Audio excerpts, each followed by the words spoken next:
السلام علیکم ورحمت الله. زه یم سید کاشف او تاسو ګورئ ډاکټر سید کاشف یوټیوب چینل.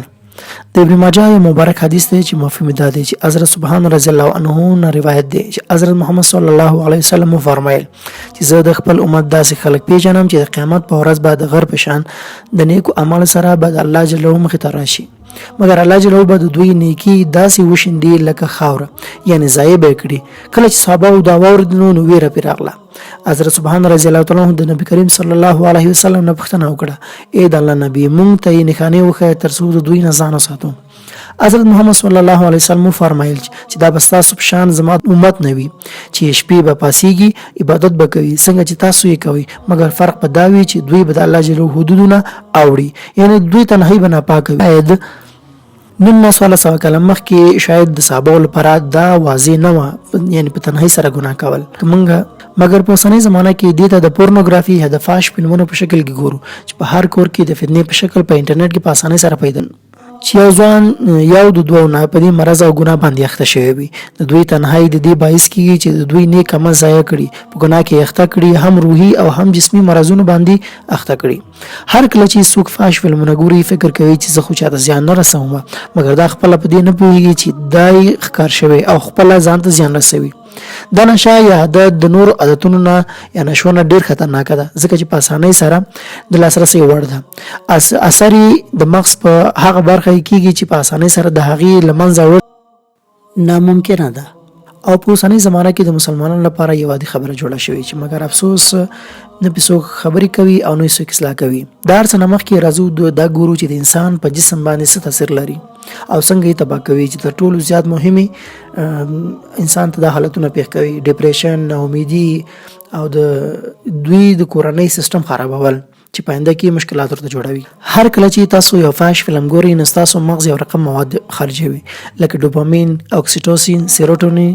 دا هغه کیمیاوي مواد دي چې تاسو ته د خوشحالۍ او آرامۍ احساس درکوي او مغزو او جسم ته مو د لنډ وخت لپاره سکون ورکوي. څنګه چې کله تاسو یو نشه وکړئ هغې نه وروسته تاسو ته د آرامۍ او خوشحالۍ احساس کیږي او په دې وخت کې ستاسو په بدن کې مختلف مواد افرازوي چې تاسو مجبور کوي چې بار بار د دې خوشحالۍ لپاره د عمل وکړئ. هر کله چې تاسو یو فاش فلم ګورئ دا مواد افرازیږي او دا څه وخت راځي چې ورسره تاسو عادي کیږي.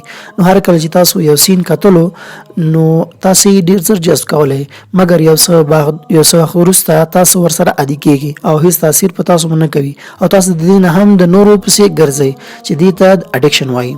او داسې یو نشه ده چې د وخت په تېرېدو سره خپل تاثیرات ډیروي.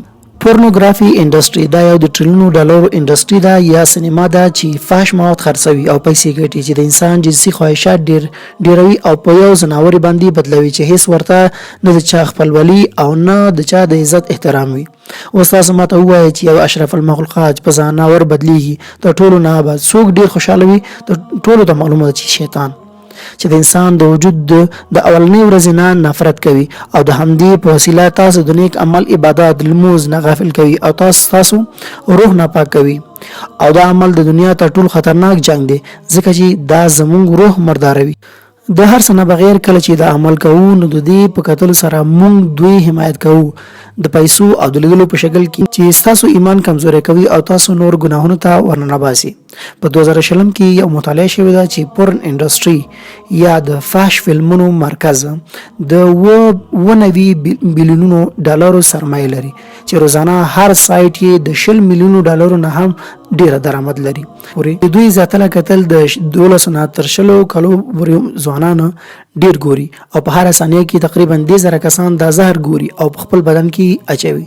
او فعلا لپاره دوی د تعداد د کتلو په نظر چې ډیریږي هغه په اسلامي ملکونو کې دي، مثلا افغانستان، پاکستان، لیبیا، فلسطین، اردن، سیریا، عراق کې او کوم خلکو چې دا زهر جوړ کړی دي یعنی اسرائیل، دا غوي د کتلو تعداد صفر کې ده. نو د پورنوګرافي په کتلو سره هم خپل دنیا هم آخرت خرابوي. نو هر کله چې تاسو ایمان ضعیف شو نو هیڅ کله به تاسو د یو سترګې والا شخص سره مقابله ونه کړئ چې هغه دجال دی او په هغې به ډېر زر یقین وکړئ. اوس راځو تر ټولو مهمه خبره چې د دې نه څنګه ځان وساتو. یقینا هر کله چې تاسو دا مواد ګورئ نو تاسو ته یو احساس پیدا کیږي چې نور باز دی، نور به د دې نه وروسته داسې نه کوم او تاسې یوازې نفر نه یاست چې دا احساس کوئ. زیات خلک هم داسې دي. دینه د نجات یو مهمه لاره تر ټولو نه مخکې په ښه اراده کول دي چې خپل ذهن کې دا راولي چې خپل وخت او پیسې دواړه بربادوم او خپل صحت او ایمان دواړه تباه کوم. نو هر کله چې د ضعیفۍ او ناامیدۍ احساس تاسو کوئ نو خپل ذهن کې خپل پخوانی وخت په یاد کړئ چې څومره قوي یم، زما ایمان څومره قوي و. د الله نه مرسته وغواړئ، د ذکر لمونځ په شکل وکړئ. لمونځ انسان د هر نوع ګناهونو نه ساتي. نو کله چې تاسو پاک شئ نو ستاسو زړه کې به بد احساس نه وي. کوشش وکړئ روژې ونیسئ او زیات نه زیات وخت په اودس کې اوسئ او بیا فکر وکړئ چې دا کوم علت دی چې زه دې حد ته رسولی یم. دا هر څه کیدای شي، تنهایي، ملګري، موبایل، کمپیوټر، انټرنیټ، مجردي او داسې نور. او هر کله چې د دې علت مو پیدا کړو نو کوشش وکړئ چې دا ختم کړئ. په هر ځای کې چې فحش مواد در سره وي ختم کړئ او له منځه یې یوسئ. د تنهایي سبب کوشش وکړئ چې نور خلکو سره یو ځای اوسئ، نیک ملګرو سره اوسئ، جماعت مسجد ته لاړ شئ چې په تنهایي کې شیطان سره موقع ډېره وي چې تاسو یوې غلطې لارې ته بوځي. نو هر کله چې تاسو نه دا ټول هیر شو نو دا ویډیو د ځان سره ساب کړئ او یو ځل بیا وګورئ او هغه ستاسو ملګري چې په دې مرض په دې زهر اخته دي هغوی سره هم شیر کړئ تر څو تاسو د یو چا د نیکي لارې هدایت سبب ګرځي او الله دې موږ ټولو ته هدایت وکړي. آمین.